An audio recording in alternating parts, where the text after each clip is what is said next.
Herkese merhaba. Erken boşalma için birçok tedavi seçeneği var. Tabii erken boşalma için en sık uygulanan tedavilerden bir tanesi davranış tedavisi, ilaç tedavileri, sprey gibi tedaviler, cinsel terapi gibi tedaviler.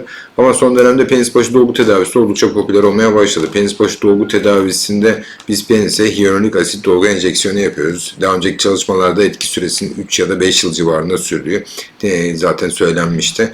Bir özdeş bir madde. Zaten vücudumuzda, gözde, eklemlerde ve deride üretilen bir hyaluronik asit denilen bir madde. Tabii bu bazı işlemlerden geçirdikten sonra daha kararlı bir hale, vücutta bir anda dağılmayacak hale getiriliyor. Kozmetik sektöründe zaten 10 yıllardan beri kullanılıyor hyaluronik asit ama şu anda günümüzde artık peniste, ürolojik cerrahilerde de yaygın bir şekilde kullanılmaya başlandı. Penis kalınlaştırmada da kullanılıyor, penis başı büyütmede de kullanılıyor, penis başında yapılarak erken boşalma tedavisinde de kullanılıyor. Bunu ilaç tedavisine kıyaslayan bir çalışmadan bahsedeceğim. Daha geçen hafta yayınlandı bu çalışma.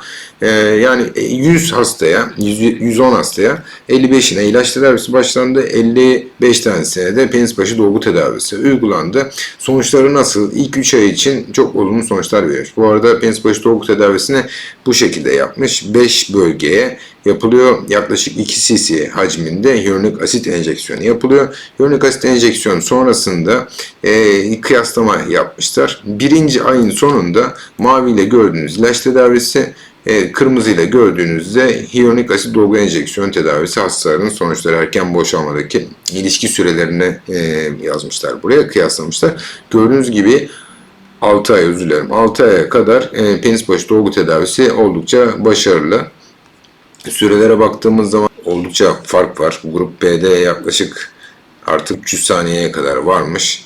Yani gayet başarılı sonuçlar. Şimdi burada önemli olan tabii ki hastaların memnuniyeti arkadaşlar. En önemli şeylerden bir tanesi bu. Şimdi ilaç tedavisinin memnuniyet oranı ne?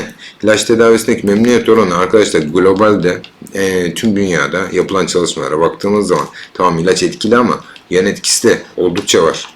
Yani yan etkisi nedir mesela? İşte burun tıkanıklığı yapılıyor, baş ağrısı yapıyor, ağız kuruması yapıyor, diyare yapabiliyor. Ve hastaların globalde baktığımız zaman depoksetinden memnuniyet oranları totalde, uzun vadede %30 ile 40 civarında değişiyor arkadaşlar. Bu oldukça düşük bir oran.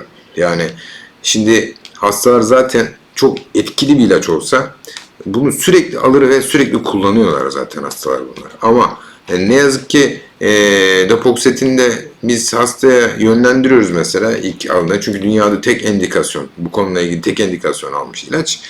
Ama mesela Viagra yazsan hasta 10 yıl boyunca Viagra kullanıyor. Ama Depoxetin'de öyle bir şey yok. Hasta daha sonraki dönemde gidip de tekrar Depoxetin almıyor. Burada da gördüğünüz gibi global etkinlik sonucuna verdikleri cevap %29. Yani oldukça oral Depoxetin'de ciddi bir oranda düşüklük var. Ama şu anda penis başı dolgu tedavisinin tabii ki ne gibi sıkıntı var? Penis başı dolgu tedavisinde penis başında ekimoz dediğimiz morluklar, şişlikler, büller meydana gelebiliyor. Ama bu 3 aylık takipte hiçbir hastada kalıcı bir sıkıntı yaratmamış. Bu ekimozdur, büllüktür, morluktur filan bunların olma ihtimali de yaklaşık hastalarda %5-10 civarında. Her hastada olan bir şey de değil zaten bu. Yani şu an için invaziv bir işlem olması dışında yani penise bir ince uçlu bir iğne sokmanız gerekiyor bu tedavi için.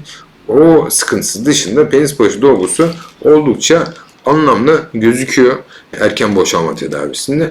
Eğer bu konuyla ilgili bilgi almak isterseniz bana iletişim hattından ulaşabilirsiniz erken boşalma için dolgu tedavisinde. Dinlediğiniz için teşekkürler, saygılarımla.